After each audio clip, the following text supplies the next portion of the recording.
बिस्मिल्लाहिर्रहमानिर्रहीम, अस्सलाम वालेकुम। अब हम एक कॉन्सेप्ट को पढ़ते हैं जिसका नाम है ओवरलोडिंग। तो ओवरलोडिंग कॉन्सेप्ट क्या होता है?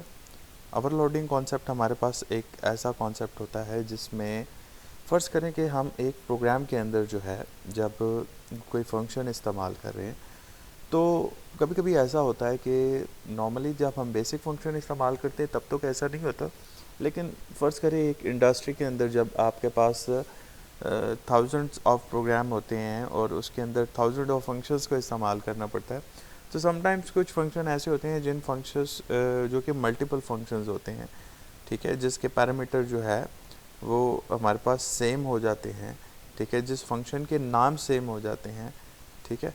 तो ऐसे मेथड्स को हम मेथड ओवरलोडिंग कहते हैं।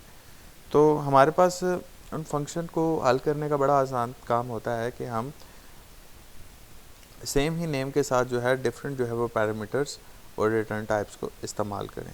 अब हमारे पास अगर आप देखें तो स्क्रीन पे आपको दो फंक्शंस जो है वो नज़र आ रहे होंगे। इन दो फंक्शंस में भी बहुत बड़ा डिफरेंस है। अगर हम देखें तो यहाँ पर लिखा है पब्लिक स्टैटिक इंट एरिया, दोनों में हमने एरिया ही फाइंड आउट करना है। इसके अंदर भी हमने एरिया फाइंड आउट करना है और इसके अंदर भी। मीन के हमारे पास दोनों का फंक्शन जो है वो सेम है, लेकिन दोनों का रिटर्न टाइप जो है वो डिफरेंट है। यहाँ पर रिटर्न टाइप इसका इंटीजर है, जबकि इसमें रिटर्न टाइप जो है वो हमारे पास फ्लोट है, ठीक है। अब हमारे पास यहाँ पर इंटीजर जो है वो n1, इंटीजर n2, हमारे पास दो इंटीजर आ गए। अब इंटीजर n जो है रिज़ल्ट जो है वो हमारे पास आ गया।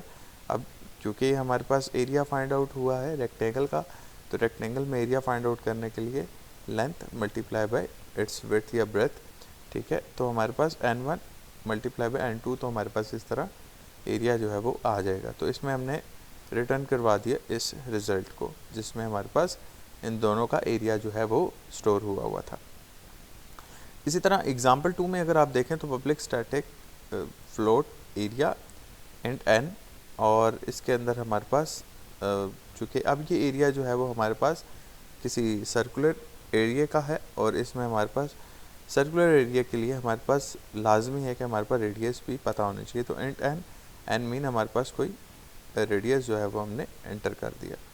अच्छा, यहाँ पर हमारे पास वो कहता है जो हमारे पास रिज़ल्ट आया, चूँकि हमारे पास ये फ्लोटिंग पॉइंट है, फ्लोट रिज़ल्ट होगा। तो क्यों? क्योंकि 3.14 है, तो जब पॉइंट आ गया तो डेफिनेटली हमारे पास फ्लोट आ गया, तो ये हमारे पास फ्लोटिंग पॉइंट आ गया। तो 3.14 मीन पाई आर स्केयर आपके पास होते हैं। तो पाई आर स्केयर मतलब pi multiply with R multiply with R, ठीक है। तो हमारे पास पाई की वैल्यू आर और आर मतलब आर स्केयर से मल्टीप्लाई हो जाएगा, और इसने रिज़ल्ट को रिटर्न करवा दिया, ठीक है।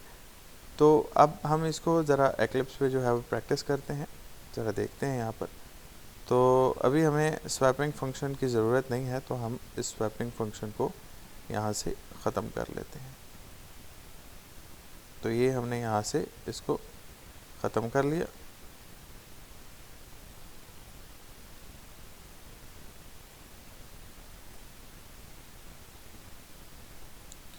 तो यहाँ पर हम सबसे पहले करना हमने क्या है, चूँकि हमने यहाँ पर हमने सीक्वेंस के साथ लिखना है, तो यहाँ पर हम ऐसा करते हैं, लिखते हैं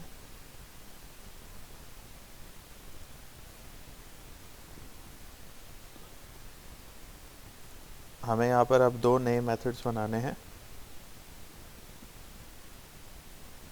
पहला मेथड हमें बनाना पड़ेगा जिसका नाम होगा हमारे पास यहाँ पर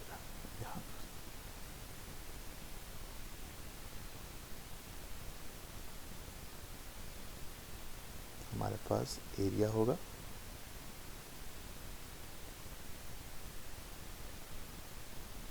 पैरामीटर होगा n1 एंड दूसरा पैरामीटर होगा हमारे पास n2।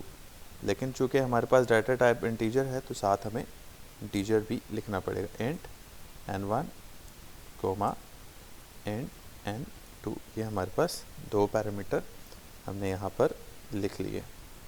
अच्छा, अब हमारे पास चूँकि हमारे पास ये फंक्शन है पब्लिक स्टैटिक फंक्शन, तो हम यहाँ पर मेंशन कर देते हैं पब्लिक स्टैटिक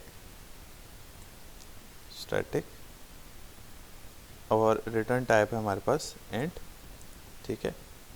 और यहाँ पर लिख लिया हमें, और इसके बाद हमें यहाँ पर बॉडी इंटर करनी पड़ेगी, ठीक है। इंट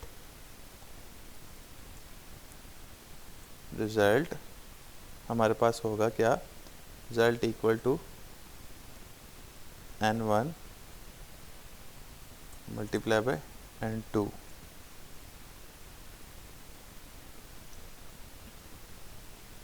और हमारे पास स्टेटमेंट टर्मिनेटर हमने इस्तेमाल कर लिया,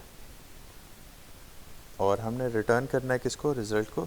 तो यहाँ पर हम लिख लेते हैं रिटर्न रिज़ल्ट, ठीक है। हमारे पास रिज़ल्ट ये आ गया, ठीक है, रिटर्न रिज़ल्ट और सेमीकोलन, ठीक है। तो हमारे पास ये बॉडी यहाँ से स्टार्ट हो और यहाँ पर क्लोज होगी, ठीक है। इसके बाद हमें अब जो है एरिया हमें करना पड़ेगा सर्कुलर एरिया। तो अब हमने जब एरिया लिखा यहाँ पर, तो हमारे पास इसका एरिया और इसका एरिया जो है ना, दोनों सेम हो गया। तो अब सेम नहीं होना चाहिए, ठीक है, इसलिए तो हमने यहाँ पर लिख लिया फ्लोट।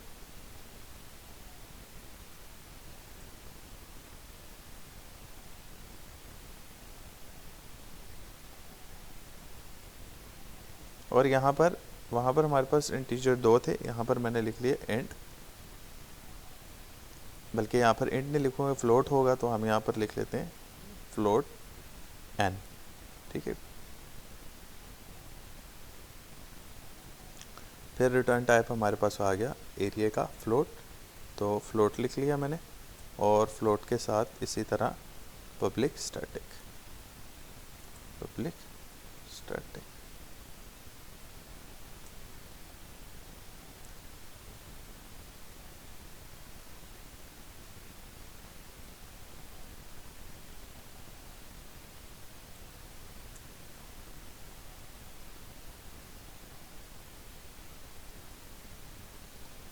अब बॉडी में लिखूंगा इंट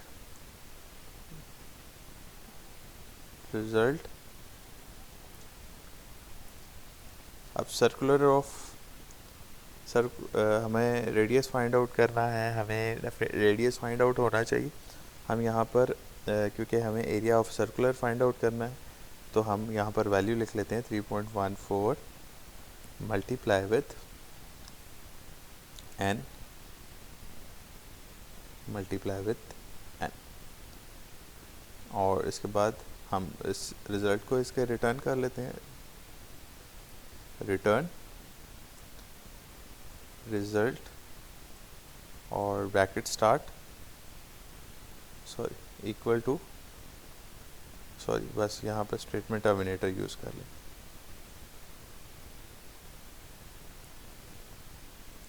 अच्छा, अब हमारे पास क्योंकि यहाँ पर रिज़ल्ट जो है वो हमारे पास इंटीजर नहीं है, तो यहाँ पर फ्लोट रिज़ल्ट है, तो यहाँ पर मैं फ्लोट लिख लेता हूँ, फ्लोट 3.14, और 3.14 के साथ भी हमें फ्लोटिंग पॉइंट है तो f लगाना पड़ेगा।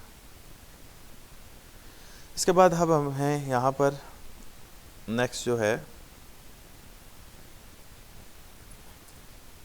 अब इन दोनों फंक्शंस को मुझे इन्वोक करना पड़ेगा। तो सबसे पहले मैं वैल्यू को इनिशियलाइज़ कर लेता हूँ। सबसे पहले मैं लेंथ लूँगा, ठीक है। तो इंट l इक्वल टू, इसमें 10 स्टोर कर देता हूँ, और विड्थ में मैं स्टोर कर लेता हूँ लेट्स सपोज 20।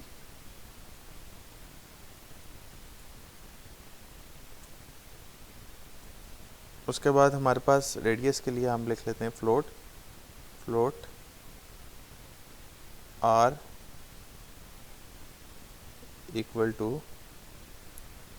2.9, f साथ लिख लेते हैं क्योंकि फ्लोट है।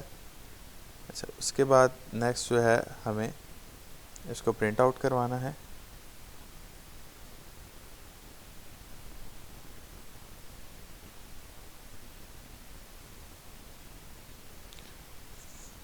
हमने इसको स्टोर कर दिया इंट और नाम लिख लेता हूँ रेक्टेंगल एरिया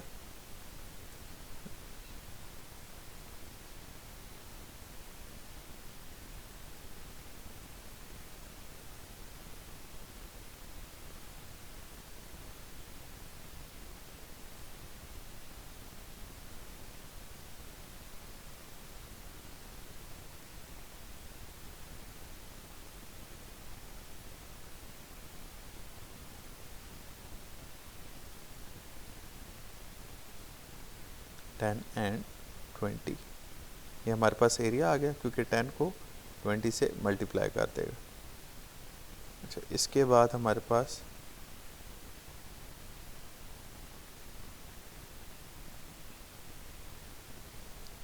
फिर हम कर देते हैं रेक्टेंगल का फ्लोट,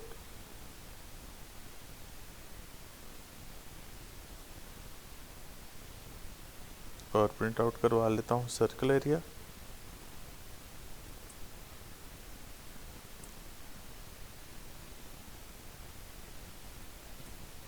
और लिख लेता हूँ सर्कल एरिया इक्वल टू, चूँकि फ्लोट पॉइंट है तो एरिया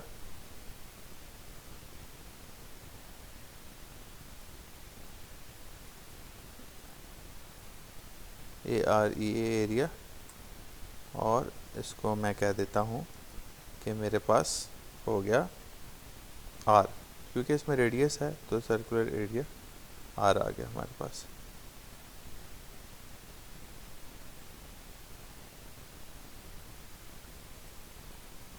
ये हमारे पास रेक्टेंगल एरिया आ गया किसके लिए, इंटीजर 1 और 2 मतलब लेंथ और विड्थ के लिए। और नेक्स्ट जो है हमारे पास सर्कुलर एरिया आ गया फ्लोटिंग पॉइंट, मतलब हमारे पास जो है इस हमारे पास जो सर्कुलर एरिया है उसको फाइंड आउट करने के लिए। अब हम क्या करते हैं कि इन्हीं दोनों के लिए println की कमांड इस्तेमाल कर लेते हैं, और हम करते ये हैं कि हमारे पास जो इस्तेमाल हो रहा है सर्कुलर एरिया और रेक्टेंगल एरिया, ये दोनों इस्तेमाल हो रहे हैं, इन दोनों फंक्शंस को हम प्रिंट आउट करवा लेते हैं। तो हम यहाँ पर लिख लेते हैं system dot out dot println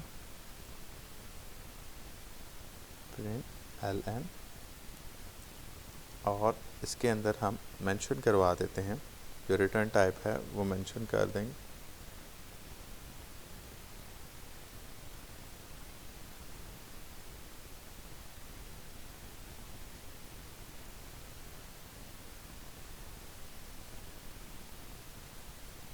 यहाँ पर मेंशन कर देते हैं हम area of rectangle, definitely area of rectangle, area of rectangle हम कह देते हैं हमारे पास कितना है, एरिया ऑफ रेक्टेंगल एस, ठीक है। और यहाँ पर हम सेपरेट करने के लिए वही प्लस का साइन इस्तेमाल कर लेते हैं, जो सेपरेट पैरामीटर है, और हमारे पास ये आ गया रेक्टेंगल एरिया जो हमने ऊपर मेंशन किया हुआ है, वो रेक्टेंगल एरिया, ठीक है। अब हमने कोशिश करनी है इसके दरमियान में स्पेस ना हो, तो हम इस्तेमाल कर लेते हैं एक अंडरस्कोर इस्तेमाल कर लेते हैं, जिसको हम स्ट्रिंग भी बोलते हैं। तो हमने यहाँ पर भी अंडरस्कोर इस्तेमाल कर लिया, जिसने यहाँ का रेफरेंस ले लिया। इसी तरह हम सर्कुलर एरिया का भी यहाँ पर अंडर स्लैश भी बोलते हैं, ये इस्तेमाल कर लेते हैं, वो इस्तेमाल कर लेते हैं, ताकि नेक्स्ट जो हम फंक्शन लिखें वहाँ पर हमारे पास रिज़ल्ट आ जाए और हमारे पास रेफरेंस ले ले इसका। तो हम कोशिश करेंगे कि हम स्पेस को इस्तेमाल ना करें।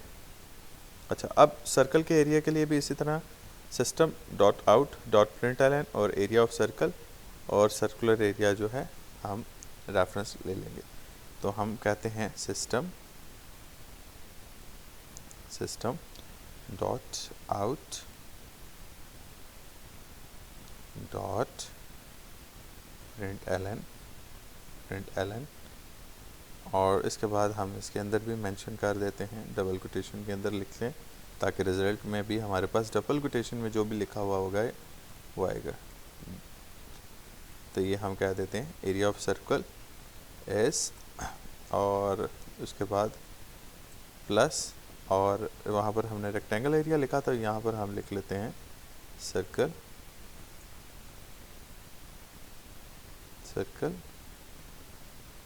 एरिया। तो अब ये देखें हमारे पास रेफरेंस आ गया इसका। तो ये हमने बेसिकली वो इसके बॉडी पार्ट जो है वो भी बना लिए। तो अब हम रन करते हैं इन फंक्शंस को। तो ये देखें हमारे पास सर्कल ऑफ रेक्टेंगल जो है वो आ गया 200, और एरिया ऑफ सर्कल जो है वो हमारे पास आ गया 26.407। अब देखें 20 मल्टीप्लाई बाई 10 200 आ गया, और पाई आर स्क्वायर से हमने जब 2.9 का जो फार्मूला है वो डिज़ाइड किया तो हमारे पास रिज़ल्ट आ गया 26.40704। तो उम्मीद करता हूँ आप लोगों को समझ आई होगी। अपना बहुत ज़्यादा ख्याल रखिएगा। अल्लाह हाफ़िज़।